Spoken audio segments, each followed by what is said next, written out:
Vowels in Tagalog. Mga pantig sa Tagalog. If you are learning Tagalog, if you're learning Filipino, and you would like to have someone to teach you online, you could go to learntagalogfilipino.com or patreon.com/learntagalogfilipino. And we would like to thank all our members on Patreon.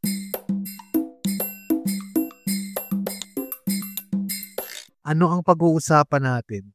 Ano ba ang mga pantig sa Tagalog? Sa Tagalog may 5 pantig. Katulad ng sa English, ito ay a, e, i, o, u.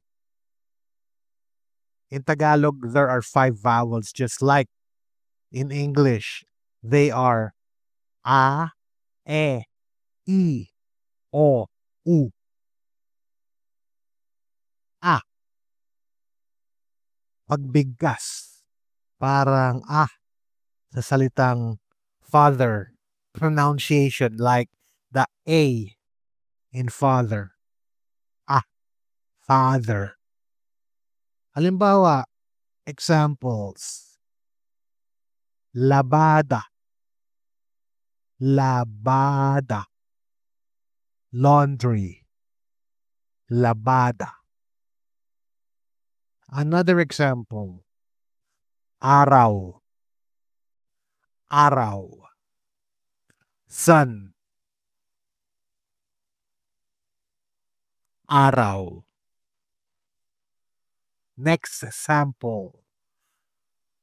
Bata. Bata. Child. Bata. Next. Sala. Living room. Sala. Sala. Letter or vowel is eh. Eh. Pagbigkas parang sa salitang met. Pronunciation like the E in met. Halimbawa, examples. Estudyante. Student.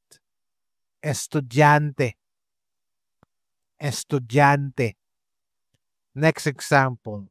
Leeg. Leeg. Neck. Leeg. Leeg. Next word.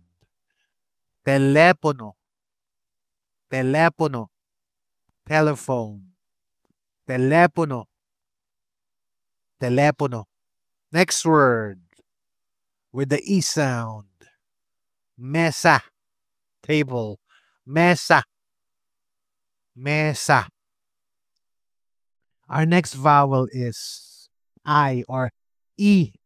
It sounds like E in meat. Pagbigkas parang E sa salitang meat. Pronunciation like E in meat.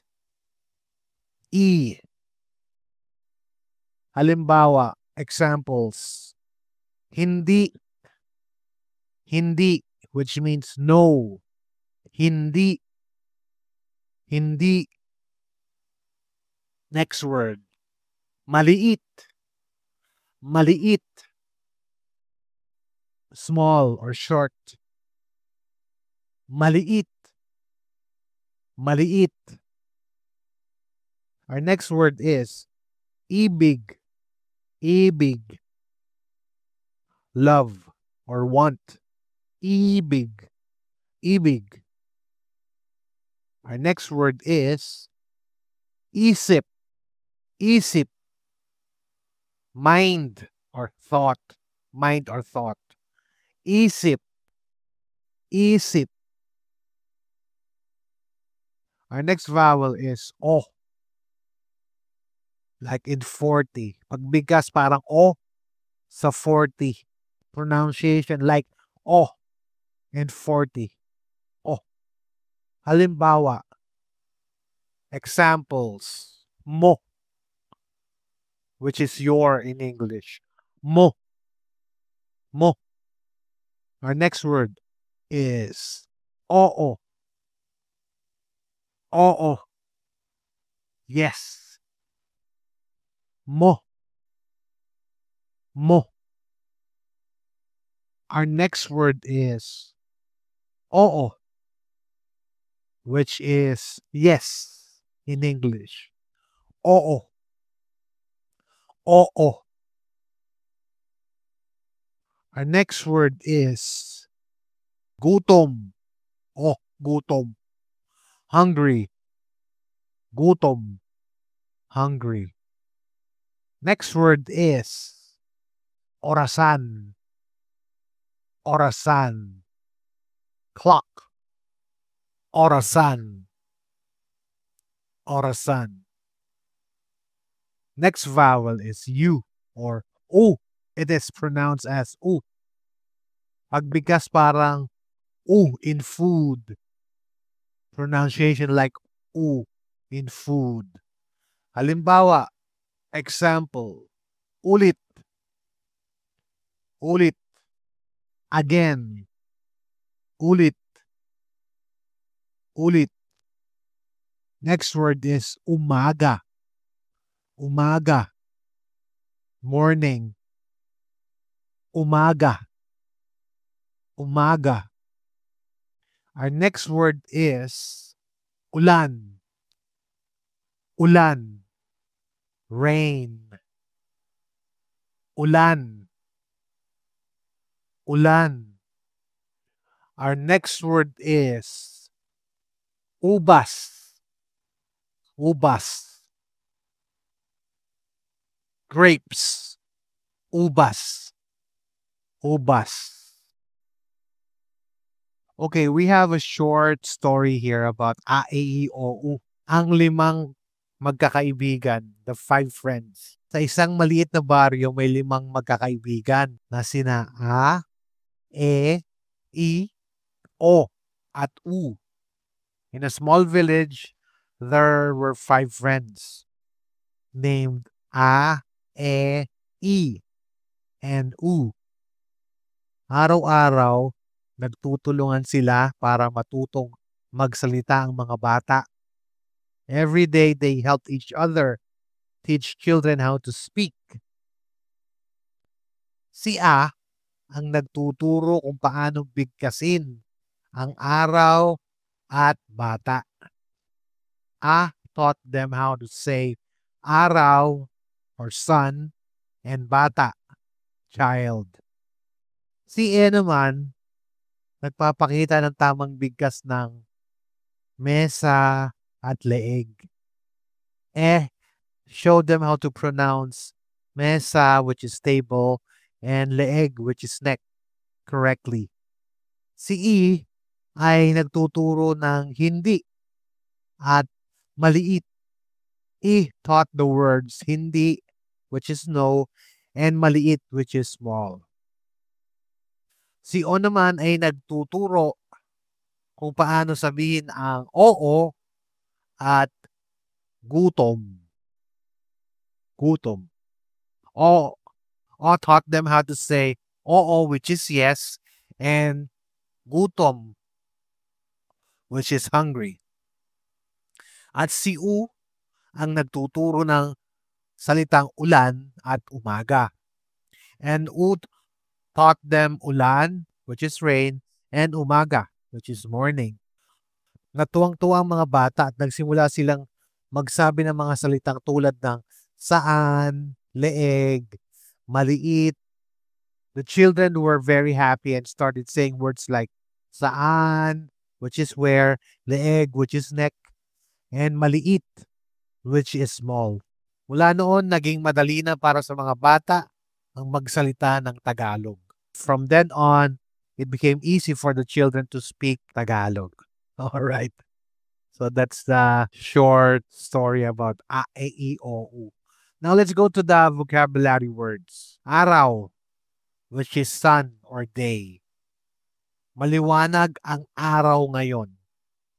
Maliwanag ang araw ngayon. The sun is bright today. Our next word is bata, Child, bata. Masaya ang bata sa palaruan. Masaya ang mga bata sa palaruan. The child is happy at the playground. The children are happy at the playground. Mesa, our next word is mesa. Table. Table. Kumain kami sa malaking mesa.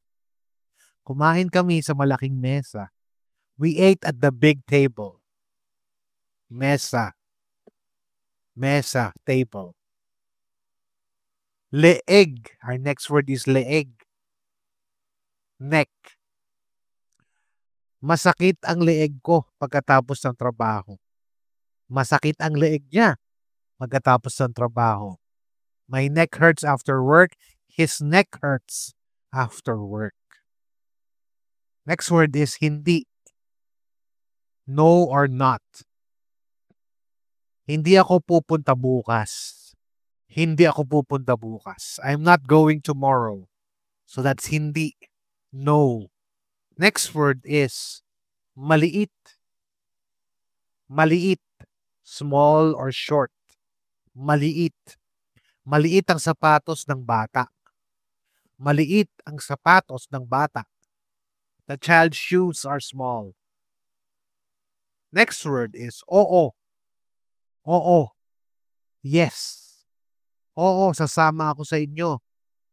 Oo, sasama ako sa inyo. Yes, I will come with you. Yes, I will come with you. Next word is ulan or rain. Ulan.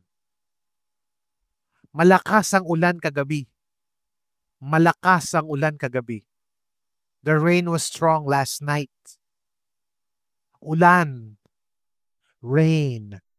Our next word is umaga. Morning. Umaga. Umaga. Mahirap gumising tuwing umaga. Mahirap gumising tuwing umaga. It's hard to wake up in the morning. Umaga. Umaga. Morning. Our next word is saan. Saan. Where. Saan ka pupunta? Saan ka pupunta? Where are you going? Saan. Saan. Where. Our next word is kaibigan. Kaibigan. Friend. Kaibigan. Mabait ang aking kaibigan. My friend is kind. Kaibigan. Mabait ang aking kaibigan. Kaibigan. Kaibigan. Friend. Our next word is naiintindihan. Naiintindihan. Understands. Naiintindihan ko ang leksyon. Naiintindihan ko ang leksyon. I understand the lesson. Naiintindihan. Naiintindihan. Understands. Our next word is ingat. Be careful. Ingat, be careful. Lagi kang mag-ingat sa daan. Lagi kang mag-ingat sa daan. Always take care on the road. All right, so if you would like to study Tagalog, if you would like to study Filipino with a tutor, you could go to learntagalogfilipino.com. And if you're already learning Filipino and you want to have a Tagalog conversation partner, you could go to patreon.com/learntagalogfilipino. And again, learntagalogfilipino.com. If you're studying Filipino, if you're studying Tagalog, kayang-kaya mo yan.